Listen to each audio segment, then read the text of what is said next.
he had this idea of like, look, we've got unused CPU cycles. Like, you and I are sitting here recording across the country and both of our computers are basically idle. Mm-hmm. The idea was, what if we could validate transactions in the background, right? And it was a great idea, but of course, unfortunately, it was a bit of a software developer's conceit that like, absolutely, yeah, only the CPU would do it, right? But the neat thing about storage is there's no such other thing than storage. Like the ASIC for storage is called SSD, and we're in a 5 to 10 year transition to, going away from spinning disks to SSD. And that's about it. And we like that because all of a sudden the commodity you're kind of utilizing for Nakamoto's consensus is this vast over-allocated commodity that everybody's got. Why does that change everything? Well, already hard drives are just so much cheaper from electrical perspective, right?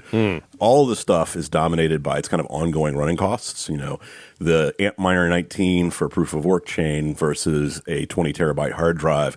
Certainly there's some cost and some e-waste, but even that we've kind of done some unique things about. But the reality is it's the years of running them. Proof of work world, those kind of specialized hardware actually generally start to be not economical in 18 to 24 months.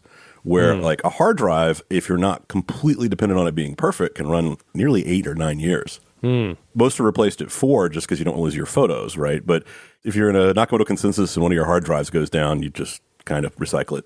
Very true. And so one thing I wanted to go into is, so you're an entrepreneur, you've exited a few companies yourself.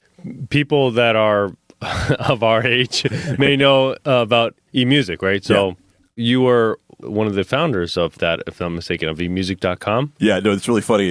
Chia is the one place where I'm not a co-founder, but the thing is I was either the first or the second meeting the then co-founders took, and the other guy was Naval. So I'm feeling pretty good about that. So, been with the company for the entire period and kind of went up full-time a couple of years ago. But yeah, so I actually was originally recruited to Carolina basketball to manage the basketball team and go into a sports broadcasting career.